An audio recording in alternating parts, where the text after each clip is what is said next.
Hello, everyone, and I'm Mike Shredder. This is Shred Stakes. I'm joined by my good friend Bernie White. We went to Amherst together. He's playing soccer over in Scotland. He's playing for the Braves over in Scotland. So, Bernie, thank you so much for joining the podcast. Good to see you again. Yeah, thanks for having me, Mike. It's good to be on. Good to see you again. I know, as you said before, it's been a while, so it's good to finally see you again and can hopefully talk a little bit of soccer today. Absolutely. So, first of all, how's everything been going with you over in Scotland? How's the transition been from going from America through Scotland? I know you have England pass, but talk a little bit about it. Yeah, I mean, it's a lot different. It's a different culture. Especially the Scottish culture is even a little bit different from England, so it was kind of a surprise to me as well. I guess the biggest thing is just the accent. It's a really um, crazy accent to try to understand, especially here in Glasgow where I am. So that's been a big change. Yeah, I mean, in general, Glasgow is like a big city, so it's not like maybe not what you'd expect, like if you're an American thinking about what Scotland is. So there's no like castles or anything like that in Glasgow, and not too many bagpipes, but yeah, it's good. I like the city, and the people are really friendly. So culture wise, it's been good. It's been good coming over here. How would you say the fans are in terms of just like the dedication to soccer? I mean, I heard it's just, again, let's tell a little bit of the viewers for because a lot of people watch this show, they listen more to basketball talk. So talk a little bit about that a little bit. Yeah, I think for me, like the biggest thing, so like when I first came over, just a good example of it was like one of my first games that I played in was against a team. I think it was they were in like the eighth division of Scottish football or soccer. And they had like even in the eighth division, they had a few like 100 fans come to the game. They had like a little pub at the ground. And so like after the game, all the fans like went in there. It was like a really community feel. And it was just crazy for me to see like, all these guys who are playing for that team are like very much part-time, like have other jobs and stuff. But, on the weekends, it's all about like coming together as a community, supporting your local team. And then in terms of like the big teams here, it's crazy. It's like imagine like your big US rivalries like on steroids. Like Rangers and Celtic are the big two football teams in Glasgow, and the fans here are just crazy. It's like it goes beyond sports. It's like about like religion and like families are divided and everything. So it's really people just love soccer over here. No, absolutely. So you and I have talked about this when we were at Amherst, obviously, but what for the viewers, what got you to want to play soccer overseas or just potentially professionally? Yeah, I mean, I guess one of the big reasons is just like how much I enjoyed playing growing up. Like I think I played soccer for as long as I can remember. When I moved over to the US, I played a few other sports, but it was always like my main thing. And then obviously coming to Amherst and playing in college was such a great experience.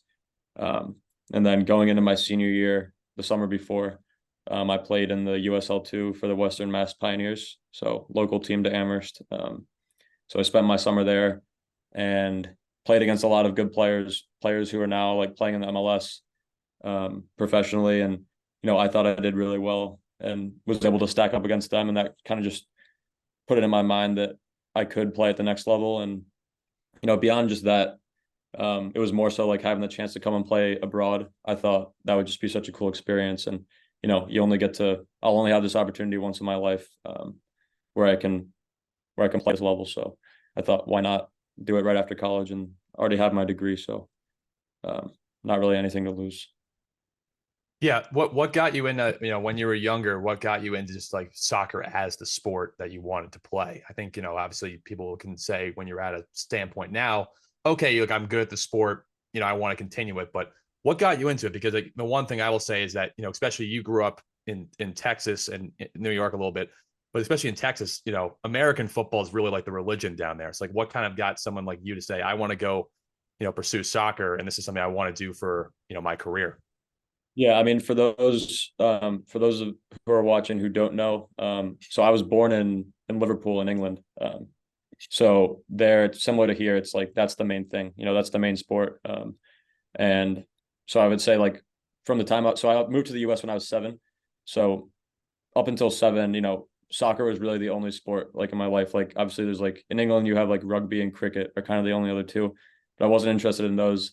Um, But then when I first moved over to the US, like as you said, there's so many other sports. Like, I'm a tall guy, so I had basketball coaches trying to get me to play like AAU stuff like that. Just because they saw how tall I was, I could rebound and stuff. Um, but I found a local like club team, soccer team when I moved over to the US, and that was kind of like how I first like made friends, and it felt like a good community. It was also a lot of international people, so kind of like a similar background to me. So that was kind of just like a natural transition. And that kind of like made me comfortable in the US. And um, I guess it just went from there. But yeah, I played other sports as well. When I first moved over, I played baseball. I was terrible at baseball. I played some basketball. And obviously in Texas, I played football in middle school. But I was always better at soccer, and that was just kind of where I felt that I was best and had the most fun. Let's shift over. So you mentioned community, right? And I would describe the Amherst soccer team as that. But talk about like Yeah. meaning a little bit about that journey, but like kind of how that experience with Amherst has helped you overseas now. As you continue your soccer career. I mean, obviously you're still very young in it. Yeah. Yeah. I mean, in terms of like the actual playing style, I think Amherst was probably actually a very good like preparation for coming playing in Scotland. Because the Scottish style is very physical. A lot of really big, strong guys, and obviously now I'm playing in men's soccer, not just college age people. So, but our conference at Amherst and the NESCAC was very physical. A lot of good teams, and I don't really think people realize like how good of a standard that conference is, even though it's Division 3. I think a lot of the top teams in NESCAC for soccer could compete against a lot of Division 1 schools. So in terms of like the actual playing, um, I think it prepared me well. It's been a pretty like seamless transition. I think the biggest difference now is just playing against men instead of guys like around your same age. But so playing wise, that's the case. And then, just in terms of Amherst as a whole, I think, as going there, it's a great school. You get a great education. So I think that pretty much prepares you for anything you do after you graduate. No, for Yeah. sure. What would you say now being playing for Braves and in this Scottish professional experience? What has been the biggest challenge you faced, and maybe what's been the most enjoyable part so far of the experience? I think kind of relating back to your question about Amherst, like the biggest challenge has been I came from a place like Amherst where, we were one of the best teams in our conference, one of the best teams in the country for our division. So there it's literally like you're expected to win every game. Your team is good enough to win every game, and that. And um it's great to win like week in, week out. And then coming over here, I play in a league of 20 teams. A lot of the teams are very similar in ability wise and stuff. So it's just different. So you got to adjust your mindset to you're not going to be able to win every game. You might go on a little streak of losing 2 or 3 in a row. Um, but that's just how it is. And you've got to stay mentally strong, and you've got to be able to deal with losses. Because you're gonna have setbacks. You have competition. You're not gonna be in the team every week. So probably like that's been the hardest part, is just that mental adjustment from going from a place where you're winning week out to a league where it's much more similar between teams, and every week you could lose, you could win, you could tie. Um, and then in terms of playing, as I said before, it's just going against grown men. They don't care. You come out for a ball in the air and they'll just go right through you. And obviously I'm a big guy, but some of these guys in Scotland are big and strong. So it's definitely been a challenge, like getting used to the physicality as well. To wrap things up, how has your summer been so far over there, and what have you been doing? Maybe just from training standpoint, maybe if you had free time, what have you been able to see more about Scotland? Because I mean, originally you were born in Liverpool, right? So you've been Yeah. living in Scotland for like basically almost a year, I guess now. But talk a little bit about just kind of what you've been up to this summer. Yeah, so I only got here. So I only got here in February. Oh, So okay, I got you. not long, um, but yeah, now I basically the season ended last season ended like mid-May, and we only had like a 3 week break between the end of last season and then the start of preseason for this season. So in that 3 weeks, I went back to the US and just like saw friends and family. But then it was straight back into preseason here. So that really took up a lot of my time. But being able to be here in the summer has been great. The weather's better. It's, it's light until like 10 or 11 at night. So able to get out and see more of the city. Actually in Glasgow right now, the World like Cycling Championship is on, which has been really cool. So like there's like all kinds of races. The city is like really lively and there's a lot of stuff going on. So that's been cool. And then I've been able to, I know Sean Dubé from Amherst. He's doing his master's degree at St. Andrews. So been able to go over there, see him, which is cool. Obviously a really like historic place with the golf course and everything. So um, it's just been good to see a bit of the country and get used to my surroundings. But no, it's been a good summer so far and a lot of soccer. So staying busy. And I've gotten into the coaching side too. So I do like goalkeeper coaching for kids on the side, which I've been enjoying a lot. So it's been great experience overall so far, and hopefully the rest of the season goes well. No, absolutely.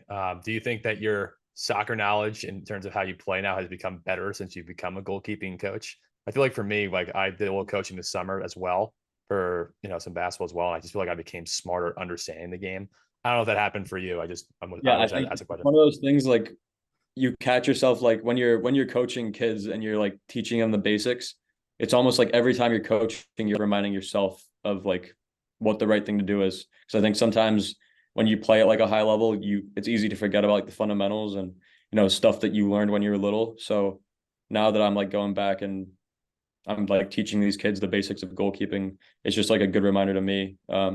Just like always being around the sport too. When I go and coach, it's just good to see it from that other side. So I think that's definitely helped me. It's definitely helped like, if we have a tough game on a Saturday, I go and coach on a Sunday and I kind of just forget about it and you're ready to start the new week with a good perspective. So I definitely enjoyed that. Yeah, absolutely. And yeah, I mean, I think that what's going on over there for you is awesome. I mean, I know you worked. I know we talked about this when you were at school. You worked really hard to get where you're at. So, obviously, I know all the Amherst buddies wish you success. I do as well. Continue that. Obviously, what you're doing. Obviously, I really appreciate you taking time out of your busy schedule to hop on this and talk a little bit about your experience. Thanks, Bernie. No problem at all. And it's been cool to see you doing after graduation too. And I'll obviously wish you all the best in the future as well. So we'll definitely have to stay in touch. Absolutely. So, everyone, that's Bernie White, Mike Sure, the Shred Takes, and thank you so much for tuning in today's podcast. All right, Bernie, have a good one. Thanks, Mike. Hello, everyone. On the next episode of Shreds Takes, I will be interviewing Jesse Halfmeister of Catholic University, their senior guard, who's coming off averaging 18 points a game on 50% shooting and 37% from 3-point range. Give you guys a little bit of the taste of it. Here's his highlights right here to show you a little bit about who he is as a player.